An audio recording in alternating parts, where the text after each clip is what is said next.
बात करते हैं आज के करंट अफेयर्स। आज है 21 मई और 21 मई को 3 दिवस मनाए जाते हैं। 21 मई को 3 दिवस मनाए जाते हैं। कौन कौन से दिवस मनाए जाते हैं? तो सबसे पहले हम बात करते हैं कि आतंकवाद विरोधी दिवस। आतंकवाद विरोधी दिवस, anti terrorism day. Anti terrorism day जो है वो आज यानी कि 21 मई को ही मनाया जाता है। अब ये क्यों मनाया जाता है? क्योंकि भारत के पूर्व प्रधानमंत्री राजीव गांधी की 21 मई 1991 को पुण्यतिथि थी, जिसके पश्चात उन्हीं की पुण्यतिथि को ही स्मृति के रूप में ये दिवस जो है ये मनाया जाता है। बात करते हैं कि वे भारत के कौन से राष्ट्र प्रधानमंत्री थे? तो वे भारत के 7वें प्रधानमंत्री थे। भारत के कौन से प्रधानमंत्री थे? तो वे भारत के 7वें प्रधानमंत्री थे। और उसके साथ साथ एक बात और समझनी है कि उनकी जो हत्या है वो तमिलनाडु में एक आतंकवादी संगठन जिसका नाम था तमिल टाइगर्स इलम, इसके द्वारा उनकी स्थापना जो है, उनकी हत्या जो है वो कर दी गई थी। तो ये जानकारी हुई आपके पहले प्रश्न से। उसके बाद देखिएगा अगला प्रश्न नहीं बल्कि अगला दिवस कौन सा है? तो आज केवल एंटी टेररिज्म डे ही नहीं है बल्कि आज अंतरराष्ट्रीय चाय दिवस भी है। इंटरनेशनल टी डे भी आज 21 मई को ही मनाया जाता है। पहली बार कब मनाया गया था? तो 2015 में यह दिवस जो था ये पहली बार मनाया गया था। और एक बात और देखिएगा कि जो चाय है वो कैमेलिया सिनेसिस पौधे से तैयार करी जाती है, ठीक है। और चाय की अगर हम बात करें तो भारत में असम राज्य में बहुत ज्यादा चाय का उत्पादन किया जाता है। और एक बात और समझ लीजिएगा कि चाय की जो खेती है, चाय की खेती सदैव ढलान वाले स्थान पर करी जाती है। चाय की जो खेती है वो सदैव ढलान वाले खेतों में ढलान वाले स्थान पर करी जाती है। क्यों? क्योंकि जो चाय के जो पौधे होते हैं उन्हें बार बार पानी की आवश्यकता होती है, लेकिन उन पौधों की जड़ों में पानी एकत्र नहीं होना चाहिए। तो इसलिए जो ढलान वाले क्षेत्र होते हैं वहां पर चाय की खेती होती है कि बार बार बारिश हो या सिंचाई करे, लेकिन ढलान में पानी रुकता भी नहीं है और इस प्रकार से इन पौधों की जड़ों में पानी नहीं ठहरता है। तो ये जानकारी है यहां से। उसके बाद कौन सा दिवस है? आज का तीसरा जो दिवस है वो है संवाद और विकास के लिए सांस्कृतिक विविधता। संवाद और विकास के लिए सांस्कृतिक विविधता का अंतरराष्ट्रीय दिवस जो है वो भी आज ही के दिन 21 मई के दिन ही ये दिवस भी मनाया जाता है। तो इसके बारे में देखिएगा उद्देश्य क्या है? तो इसका उद्देश्य है कि जो सांस्कृतिक संवाद, विविधता मतलब डाइवर्सिटी और समावेशन के महत्व के प्रति और समावेशन, डाइवर्सिटी, इन सबके महत्व के प्रति लोगों को जागरूक करना ही इस दिवस को मनाने का मुख्य उद्देश्य होता है। तो आज आपकी समझ में आया उद्देश्य। बात करते हैं कि पहली बार कब मनाया गया? तो 2002 में ये जो दिवस है ये पहली बार मनाया गया था। तो इस प्रकार से आज आपको मैंने बताए हैं 3 दिवस थे और तीनों दिवस से संबंधित पूरी जानकारियां मैंने आपको दी है। लेकिन अब हम करंट अफेयर्स में पढ़ेंगे एक एक करके प्रश्नों की तरफ। और अगर आपको ये वीडियो अगर आपको अच्छी लगती है करंट अफेयर्स की, तो आप इस वीडियो को अपने दोस्तों तक शेयर करें और ताकि हमारा परिवार, हमारे सुनने वाले लिसनर्स हैं या जो ज्ञान जो है वो ज्यादा से ज्यादा फैल सके। उसके बाद में बात करते हैं एक एक करके प्रश्नों की तरफ। सबसे पहला प्रश्न आपकी स्क्रीन पे है कि भारत में शीर्ष प्रकाशकों के साथ में न्यूज शोकेस किसके द्वारा शुरू किया गया है? किसके द्वारा जारी किया गया है? न्यूज शोकेस जारी किया गया, ये किसके द्वारा जारी किया गया? तो देखिएगा 4 ऑप्शन आप लोगों के पास है। 4 ऑप्शन जो है वो आप लोगों के पास है। यहां से समझना है कि जो गूगल है, गूगल इसका आंसर सही रहेगा। मतलब गूगल जो है, इस गूगल ने ही इसकी स्थापना या न्यूज शोकेस जो है ये जारी किया है। अब यहां से देखिएगा कि ये गूगल तक तो समझ में आया, लेकिन चारों ऑप्शन से पहले जानकारियां पढ़ेंगे, उसके बाद में प्रश्न की जानकारियां। तो सबसे पहले आपके साथ आता है अमेजोन। अमेजोन क्या है? अमेजोन एक ऑनलाइन डिजिटल प्लेटफॉर्म है जहां से हम शॉपिंग करते हैं। तो सबसे पहले बात करते हैं अमेजोन की। अमेजोन की स्थापना कब हुई थी? 1994 में, 1994 में अमेजोन की स्थापना करी गई थी। और जेफ बेजोस वे इसके वर्तमान में अध्यक्ष हैं। तो ये सारी बातें पढ़ी। उसके बाद में देखिएगा फेसबुक। ये ऑनलाइन सर्चिंग एजेंसी है, ये ऑनलाइन शॉपिंग एजेंसी है। ये दोनों जो है फेसबुक और इंस्टाग्राम, ये दोनों के दोनों सोशल मीडिया ऐप है। बात करते हैं कि फेसबुक की स्थापना कब हुई थी? 2004 में मार्क जुकरबर्ग ने इसकी स्थापना करी थी 2004 में। वर्तमान में इसके अध्यक्ष सीईओ भी कौन है? मार्क जुकरबर्ग है फेसबुक के। लेकिन मैं आपको फेसबुक की एक बात बता देता हूं, फेसबुक की स्थापना 2004 में हुई थी, लेकिन इसका नाम जब 2004 में इसकी स्थापना करी थी तो इसका नाम फेसबुक नहीं था, बल्कि इसका नाम क्या था? इसका नाम था द फेसबुक। इसका नाम क्या था? इसका नाम था द फेसबुक, और द फेसबुक इसका नाम था। उसके बाद में देखिएगा कि इसका 2005 में इसका नाम परिवर्तित करके द फेसबुक से क्या कर दिया गया था? फेसबुक कर दिया गया था। तो ये सारी जानकारी आपको मिली। उसके बाद में अगला देखिएगा, इंस्टाग्राम की स्थापना कब हुई थी? 2010 में। इंस्टाग्राम की स्थापना कब हुई थी? 2010 में इंस्टाग्राम की स्थापना हुई थी। बात करते हैं कि इसके ओरिजिनल ऑथर्स में आते हैं दो व्यक्तियों के नाम। कौन कौन से? सबसे पहला है केविन सिंस्ट्रोम और दूसरा जो है वो है माइक क्रिंजर। केविन सिंस्ट्रोम और माइक क्रिंजर जो हैं वे दोनों ही इंस्टाग्राम जो है, जो सोशल मीडिया ऐप है, इसके ओरिजिनल ऑथर्स में आते हैं। तो यहां से तो हमें 4 ऑप्शन से जानकारियां मिली, लेकिन इन ऑप्शंस के बाद देखिएगा कि गूगल के द्वारा ये न्यूज शोकेस जो है ये जारी किया गया है। इसके साथ में भारत के कुल 30 प्रकाशकों के साथ में समझौता किया गया है। अब बात करते हैं, देखिए शोकेस, ये न्यूज शोकेस जो है इसके बारे में बात करते हैं, ये क्या है? तो न्यूज शोकेस जो है ये क्या है कि ये एक समाचार प्रकाशकों को उनकी सामग्री के लिए, उनके मटेरियल के लिए एक ऑनलाइन भुगतान प्रणाली प्रदान करता है। ऑनलाइन भुगतान प्रणाली जो है ये आपको प्रदान करता है। उसके बाद में बात करते हैं कि 30 से अधिक प्रकाशकों के साथ में भारत में जुड़ा है, लेकिन ये विश्व के 12 देशों में 700 से अधिक प्रकाशकों के साथ में इसने समझौता कर लिया है। 700 से अधिक प्रकाशकों के साथ, और ये 12 से अधिक देशों में ये लाइव है। उसके बाद में समझ लीजिएगा एक बात और भी कि इसका उद्देश्य क्या है। इसका उद्देश्य सिंपल सा है कि जो पत्रकारिता करी जाती है, जो आपको न्यूज एडिटिंग करके दी जाती है, उस पत्रकारिता की गुणवत्ता में सुधार करना। उस पत्रकारिता की गुणवत्ता जो है, आपने देखा होगा टीवी चैनल जो है वे टीआरपी के लिए ज्यादा बोलते हैं, वास्तविकता से दूर रह करके। वास्तविकता कुछ होती है, लेकिन टीआरपी के लिए कुछ का कुछ वो दिखाते हैं। लेकिन इसका मुख्य उद्देश्य यही है कि भाई टीआरपी छोड़ो, आप गुणवत्ता में ध्यान रखिएगा। यही बस इसका मुख्य उद्देश्य है। अब बात करते हैं, थोड़ी बातें हम और पढ़ेंगे इसी प्रश्न की थोड़ी जानकारी है, क्योंकि गूगल के बारे में हमने नहीं पढ़ा है, और गूगल के बारे में हमने पढ़ना जरूरी है, क्योंकि जब चारों ऑप्शन आए थे उस समय हमने नहीं पढ़ा था गूगल के बारे में। तो देखिएगा, गूगल के अगर मैं सीईओ की बात करूं, सीईओ मतलब कि मुख्य कार्यकारी अधिकारी। सीईओ मतलब chief executive officer. Who is the chief executive officer of Google? तो कौन आएगा आंसर में आएगा सुंदर पिचाई जो है वे वर्तमान में गूगल के सीईओ है। और बात करता हूं मैं इसकी स्थापना कब हुई थी, तो 4 सितंबर 1998 में गूगल की स्थापना कैलिफोर्निया कहां है? यूनाइटेड स्टेट्स अमेरिका में है। तो इसकी स्थापना 4 सितंबर को कैलिफोर्निया अमेरिका में करी गई थी। और इसकी स्थापना जो है 2 व्यक्तियों ने मिलकर करी थी। कौन कौन व्यक्ति थे? तो 2 व्यक्तियों में बात करते हैं कि लैरी पेज और सर्गी ब्रिन, इन दोनों ने मिलकर के इसकी गूगल की स्थापना करी थी। तो ये जानकारी आपको मिली। अब बात करते हैं अगले प्रश्न की। अगला प्रश्न क्या है? प्रश्न नंबर 2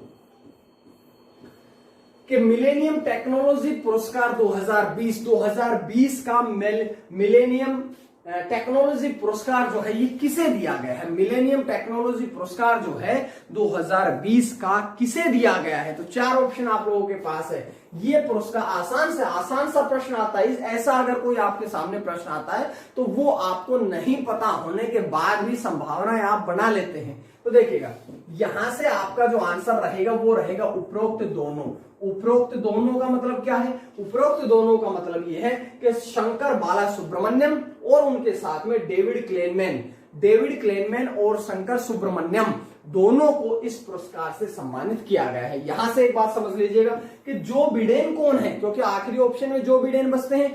जो बिडेन जो है वे प्रेसिडेंट है, कहां के राष्ट्रपति है, अमेरिका के राष्ट्रपति है, अभी निर्वाचित हुए थे। और इससे पहले एक बात और भी आपने समझनी है कि जो बिडेन है उन्होंने डोनाल्ड ट्रंप को हराया था, वे अमेरिका के राष्ट्रपति बने हैं। अब यहां से मैं आपको अमेरिका से संबंधित 2-3 बातें बता देता हूं।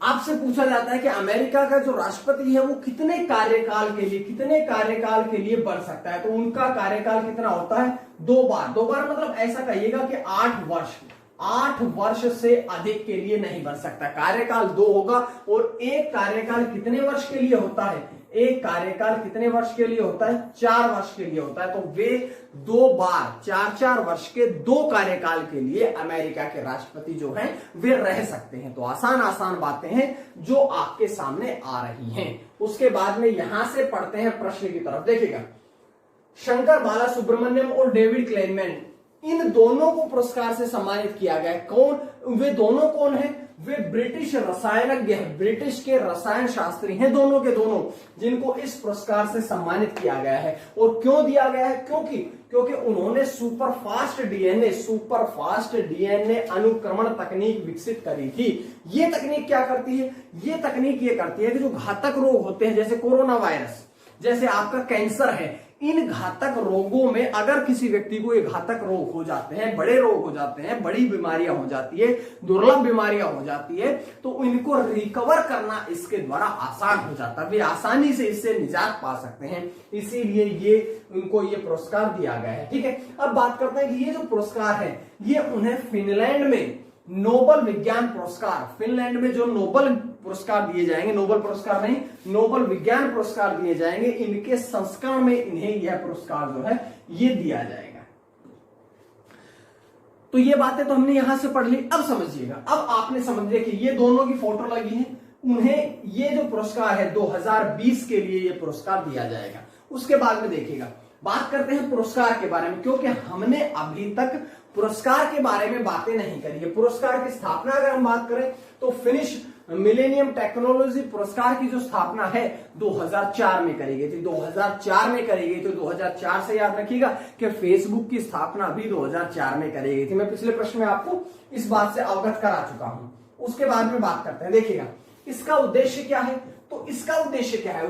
इसका उद्देश्य जो है वो ये है कि नोबल विज्ञान पुरस्कार जो है, नोबल विज्ञान पुरस्कार जो है, इसके समकक्ष मतलब इसके बराबर एक प्रौद्योगिकी बनाना, इसको एक प्रौद्योगिकी बनाना ही इसका मुख्य उद्देश्य है। और यहां से एक बात और समझ लीजिएगा, जो कि इस प्रश्न की आखिरी बात रहेगी, कि ये जो पुरस्कार है ये प्रति द्विवार्षिक दिया जाता है। द्विवार्षिक मतलब कि प्रत्येक 2 वर्षों में एक बार दिया जाता है, यानी कि 1 वर्ष छोड़ 1 वर्ष ये पुरस्कार जो है ये दिया जाता है। तो ये आसान बातें हैं जो मैंने आपको यहां से बताई है। उसके बाद प्रश्न नंबर 3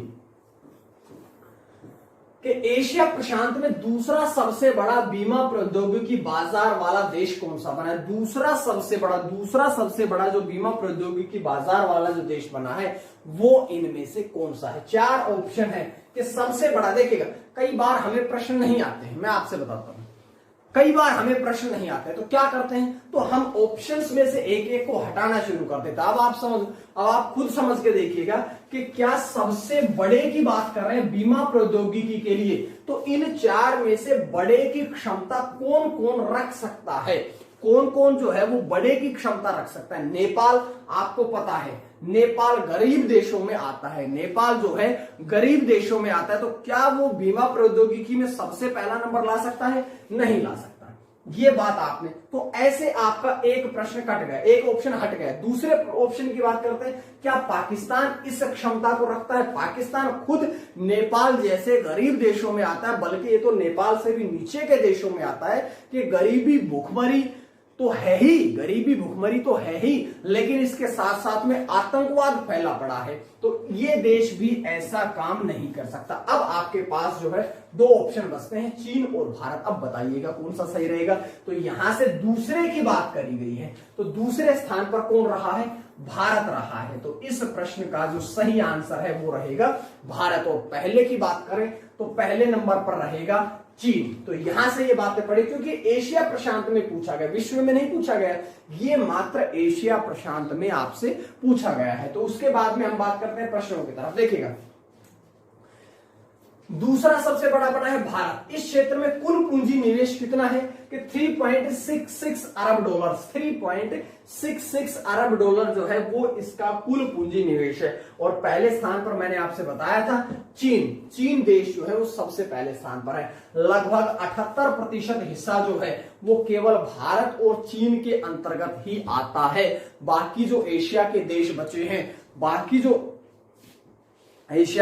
बचे हैं वो मात्र 22% हिस्से में ही आते हैं। और भारत जो है वो दुनिया के जितने सबसे तेजी से विकास कर रहे हैं, जो कि बीमा प्रौद्योगिकी में जो सबसे तेज विकास करने वाले देश हैं, भारत उनमें से एक है। और एक बात और समझ लीजिए कि ये जो आंकड़े मैंने आपके सामने पेश किए हैं ये किस रेटिंग एजेंसी ने दिए हैं, तो ये S&P ग्लोबल मार्केट इंटेलिजेंस द्वारा ये आंकड़े जो है ये प्रकाशित किए गए हैं। तो ये सारी जानकारियां थी जो कि मैंने आपको इस प्रश्न से दी है। तीसरे प्रश्न के बाद हम बात करते हैं चौथे प्रश्न की तरफ। चौथा प्रश्न क्या है? चौथा प्रश्न एक आसान सा प्रश्न है कि आपके सामने आता है कि माली के प्रधानमंत्री कौन है। माली देश है, माली गणराज्य है, मैंने बहुत बार बताया है। माली के अब वर्तमान में प्रधानमंत्री कौन है? मैं आपसे बात करता हूं पीएम की, प्राइम मिनिस्टर की बात कर रहा हूं। तो यहां से देख लीजिएगा कि मोक्टर ओवने जो हैं वे वर्तमान में माली के प्रधानमंत्री बने हैं। ठीक है, तो यहां से आंसर आपका जो रहेगा वो आपका रहेगा C option is the right answer. ठीक है, उसके बाद देखिए बाकी 4 ऑप्शन बचते हैं। भाई ये भी तो कहीं ना कहीं के राष्ट्रपति हैं। बात करते हैं कि रुवेन रेवलिन जो हैं वे इजराइल के राष्ट्रपति हैं। सर्जियो मटरेला जो है वो इटली के राष्ट्रपति हैं। बात करते हैं जोको विडोडो जो हैं वे सबसे बड़े मुस्लिम कंट्री इंडोनेशिया के राष्ट्रपति हैं। तो ये सारी बातें हमने 4 बातें तो यहीं से पढ़ ली है, और 4 बातें अगर आपने यहां से पढ़ ली है तो उसके बाद हम बात करते हैं इस प्रश्न के बारे में। बात कर लीजिएगा, देखिएगा कि मोक्टर ओवने, देखिएगा हिंदी और इंग्लिश थोड़ा सा कई बार स्पेलिंग में या सेम उसका रूपांतरण हिंदी में नहीं हो पाता है, तो इसलिए मैं आपके सामने इस प्रकार के जो नाम है वो हिंदी और इंग्लिश दोनों में लिखने का प्रयास करता हूं।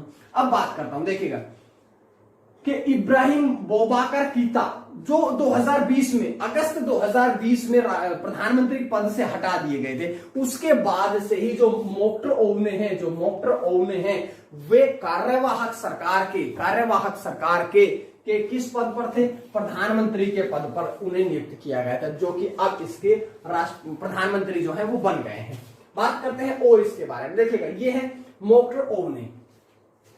अब मैं आपसे बताता हूं वे माली गणराज्य के बने हैं, तो माली गणराज्य के बारे में थोड़ी सी जानकारी आपके सामने रखी है। क्या क्या है? सबसे पहले माली गणराज्य के मोक्टर ओवना तो प्रधानमंत्री है, पीएम है, लेकिन राष्ट्रपति कौन है? बाह एंडो जो है वे माली गणराज्य के वर्तमान में कौन है? राष्ट्रपति है। अब बात करते हैं कि माली गणराज्य जो है ये पश्चिमी अफ्रीका का एक स्थल सीमा देश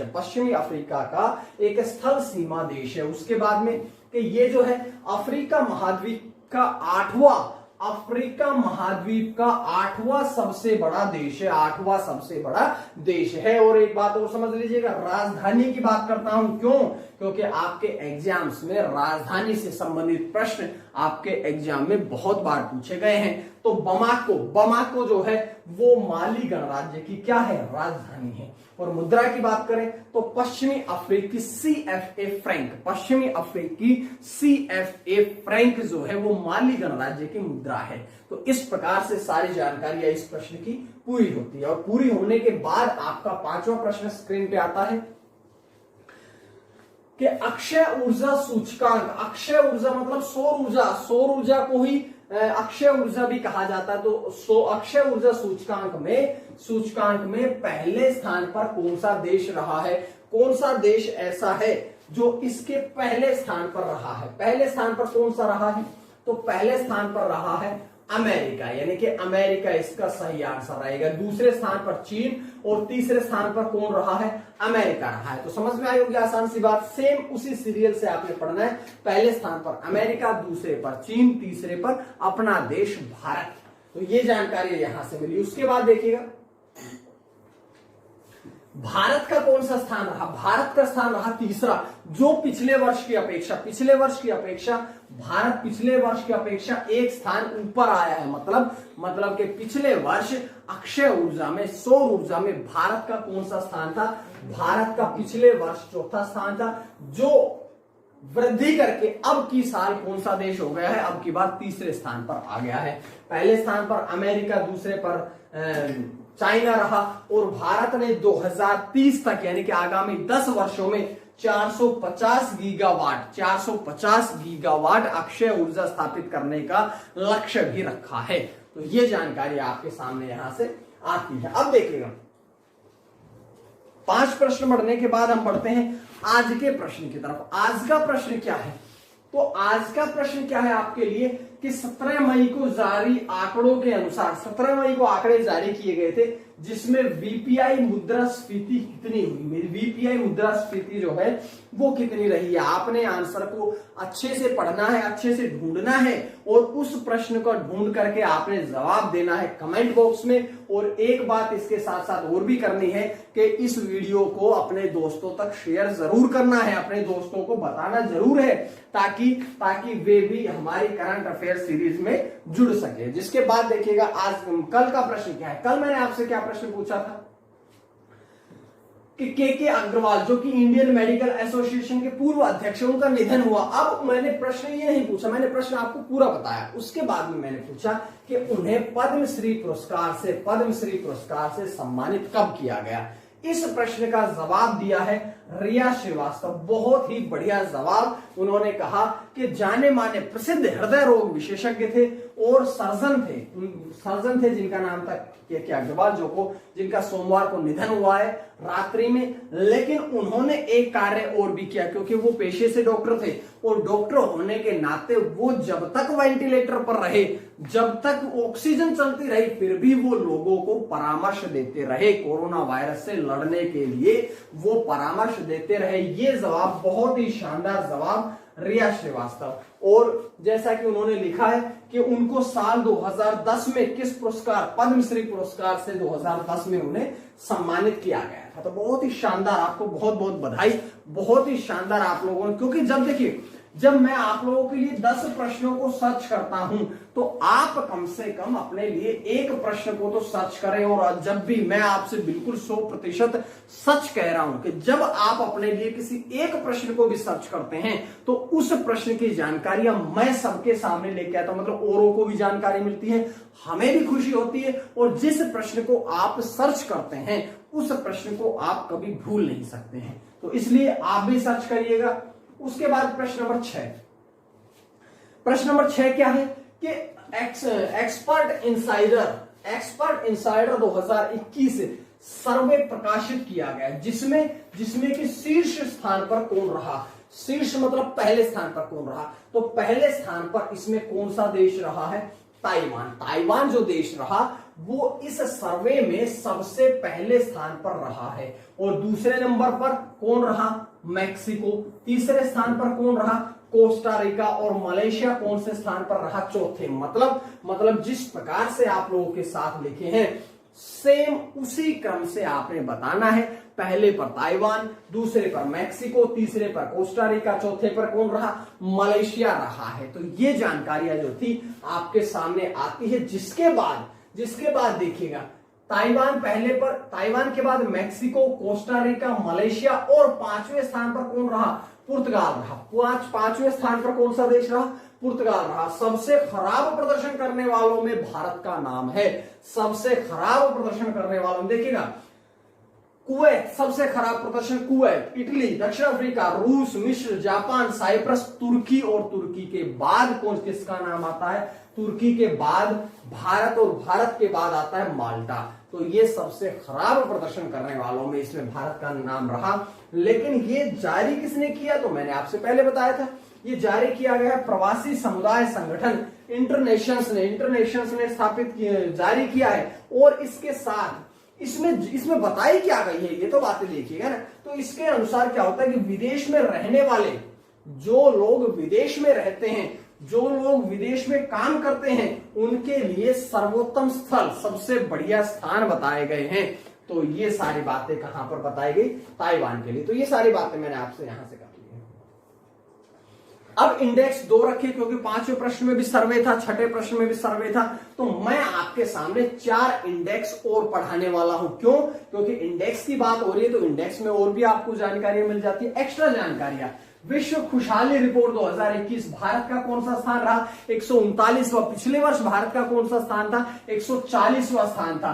शीर्ष पर कौन रहा लगातार चौथी बार, फिनलैंड देश रहा। और शीर्ष देश में कौन कौन आते हैं, फिनलैंड, आइसलैंड और डेनमार्क। और नीचे के देशों में आते हैं अफगानिस्तान, जिम्बाब्वे, रवांडा, लेसोथो। ये सारी बातें हमने यहां से पढ़ी। दूसरा सूचकांक कौन सा है, दूसरा सूचकांक है विश्व में सबसे मजबूत सेना किसकी है, चीन की है, जिसको 100 में से कितने नंबर दिए गए, 82 नंबर। दूसरे स्थान पर अमेरिका, तीसरे पर रूस, चौथे स्थान पर मतलब मजबूत सेना के स्थान पर भारत का नाम भी आता है। Bharat Indian navy, Indian air force, Indian वायुसेना, थल सेना, स्थल सेना सब मिलकर के विश्व में कौन से स्थान पर है, चौथे स्थान पर है। और 5वें स्थान पर रही है फ्रांस की। उसके बाद एक इंडेक्स और देख लीजिए क्योंकि इंडेक्स बहुत जरूरी है भाई। इंडेक्स का एक प्रश्न आपके एग्जाम में आने वाला है। ग्लोबल होम प्राइस इंडेक्स के घरों की कीमत के बारे में बात करते हैं। भारत का कौन सा स्थान रहा, 56वां। पिछली रिपोर्ट में भारत का 43वां स्थान था।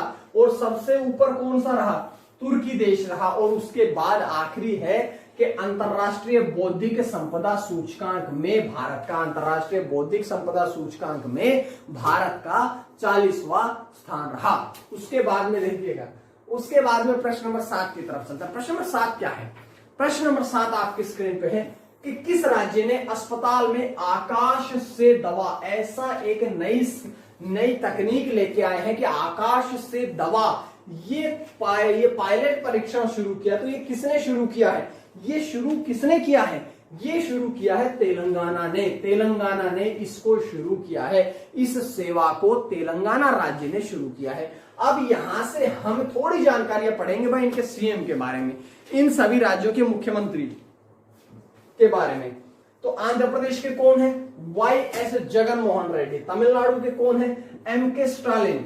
ओडिशा के कौन है, नवीन पटनायक। तो ये सारी जानकारियां तो मुख्यमंत्री से संबंधित हमने पढ़ी। उसके बाद में देखिएगा आगे जानकारियां। तेलंगाना सरकार ने किया कौन से क्षेत्र में, विकाराबाद क्षेत्र में। विकाराबाद क्षेत्र में तेलंगाना सरकार ने किया। और देखिए आकाश से दवा, नाम से ही होगा कि भाई आकाश से ही कोरोना वायरस पीड़ितों को दवाई दी जा रही है। मतलब आकाश से दवा तो आएगी कैसे, ड्रोन के माध्यम से। कैसे आएगी, ड्रोन के माध्यम से। कि जो ड्रोन होते हैं आपने देखे होंगे, इस प्रकार के ड्रोन होते हैं जिनके नीचे टांग दी जाती है कोई भी दवा और ये कोरोना वायरस पीड़ित व्यक्तियों तक पहुंचाते हैं दवा को। उसके बाद में देखिएगा, अब ऐसा तो है नहीं कि हर क्षेत्र में यही शुरू कर दिया गया। शुरुआत जो इसकी करी गई है वो 500 मीटर के दायरे में करी गई है। 500 मीटर यानी कि यहां से मात्र 500 मीटर के दायरे में इसको शुरू कर दिया गया। लेकिन ये तो शुरुआत है, आगे बढ़कर इसे कितना कर दिया जाएगा, 9 किलोमीटर। आगे बढ़कर इसे 9 किलोमीटर तक के दायरे में करने की योजना बनाई जा रही है। और अगर तेलंगाना के मुख्यमंत्री की बात करें तो के चंद्रशेखर राव जो है वे तेलंगाना के वर्तमान में कौन है, सीएम है, कौन है, मुख्यमंत्री हैं। इसके बाद आगे देखिएगा प्रश्न नंबर 8 कि कौन सा राज्य है जिसके लिए 1000 करोड़ रुपए के राहत पैकेज की घोषणा करी गई है। कौन सा ऐसा राज्य है जिसके लिए 1000 करोड़ रुपए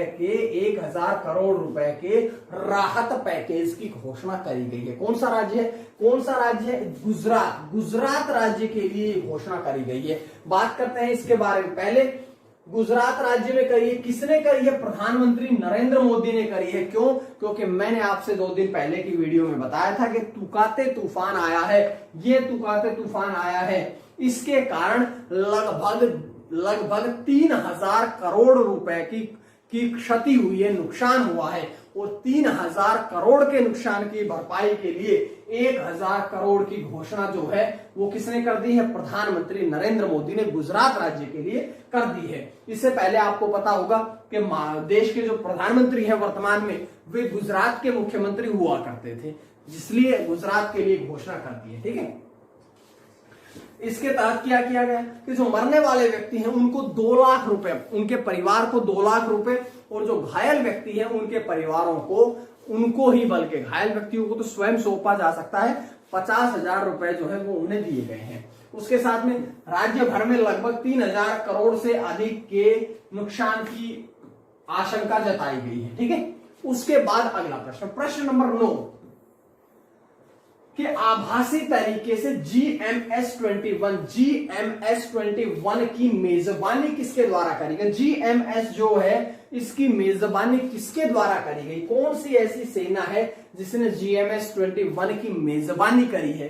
तो अभी भारतीय नौसेना ने, इंडियन नेवी ने इसकी जो मेजबानी है वो करी है। ठीक है, उसके बाद में बात करते हैं चारों सेनाओं के बारे में, 2 प्रश्न पढ़ेंगे। देखिएगा, सबसे पहले स्थापना, नौसेना के अध्यक्ष कौन है? एडमिरल करमबीर सिंह। स्थापना कब हुई थी? 26 जनवरी 1950। हालांकि 1602 आता है, 1602 भी आता है, लेकिन वो प्राचीन है। वर्तमान की हम बात करें 26 जनवरी 1950 को।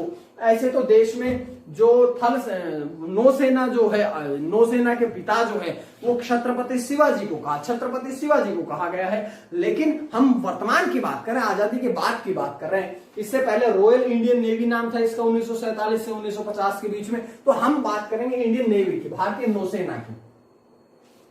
थल सेना की स्थापना कब हुई थी? 1 अप्रैल 1895 में। और एम नरवणे यानी कि मनोज मुकुंद नरवणे जो है वे इसके अध्यक्ष हैं वर्तमान में। वायुसेना की स्थापना 8 अक्टूबर 1932, राकेश कुमार सिंह भदौरिया, RKS भदौरिया जो है वे भारतीय वायुसेना प्रमुख है। और एक बात आपको और भी पता होगी कि ये जो 3 व्यक्ति हैं, जो तीनों सेनाओं के प्रमुख हैं, वे एक ही बैचमेट हैं। ठीक है, उसके बाद में CRPF, central police of reserve police force, स्थापना कब हुई? 27 जुलाई 1939 में। और महानिदेशक DG, डायरेक्टर जनरल कौन है? कुलदीप सिंह IPS अधिकारी जो हैं वे इसके वर्तमान में DG है, मतलब डायरेक्टर जनरल है, मतलब महानिदेशक हैं। उसके बाद में बात करते हैं इस प्रश्न के बारे में। तो देखिएगा, भारतीय नौसेना ने इसको मेजबानी करी 11 से 12 मई को, यानी कि 2 दिवसीय कार्यक्रम था। ये कितने दिवसीय कार्यक्रम था? तो मात्र 2 दिवसीय कार्यक्रम था जो 11-12 मई को आयोजित किया गया। पहली बार ऐसा है जबकि इसे आभासी तरीके से आयोजित किया जा रहा है। और GMS की फुल फॉर्म है गोवा मैरीटाइम सिंपोजियम। और बात करते हैं विषय क्या रहा? तो विषय थोड़ा बड़ा रहा। कौन सा?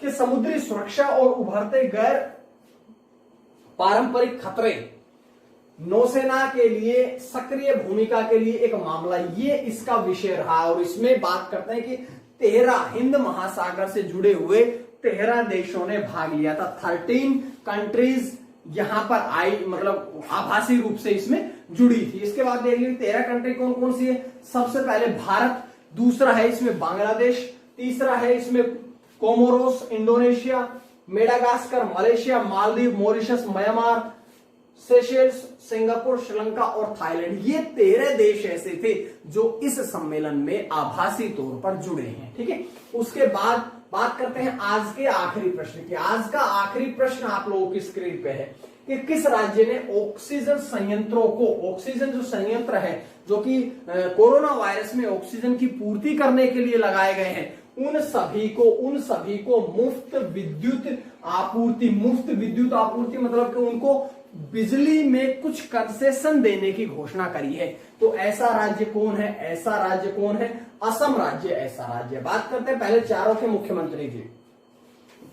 असम में अभी चुनाव हुए थे, मैंने आपसे बताया था चुनाव के बारे में भी।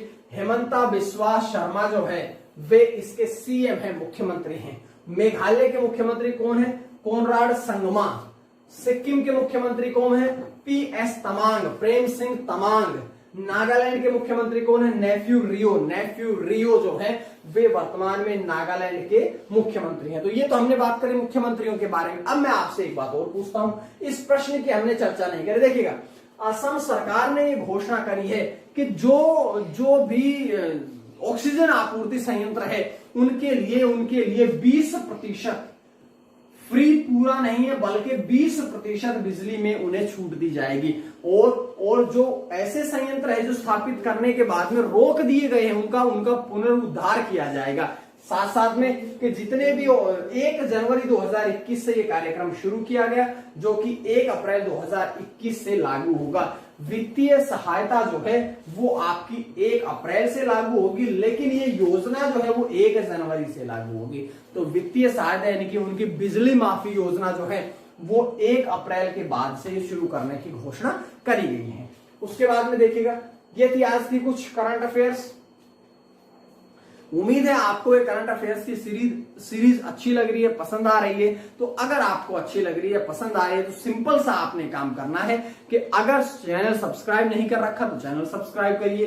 दूसरा काम ये करना है कि दोस्तों तक इसको शेयर करें ताकि हम ज्यादा से ज्यादा इस चीज को बढ़ा सके, ज्यादा से ज्यादा लोगों को जोड़ सके, ताकि लाइव आने में मजा तभी आएगा जब हमारे साथ ज्यादा से ज्यादा जुड़ सकेंगे। ठीक है, तो आज के लिए इतना ही। मां सरस्वती की कृपा आप सभी पर बनी रहे। आप सभी का बहुत बहुत धन्यवाद।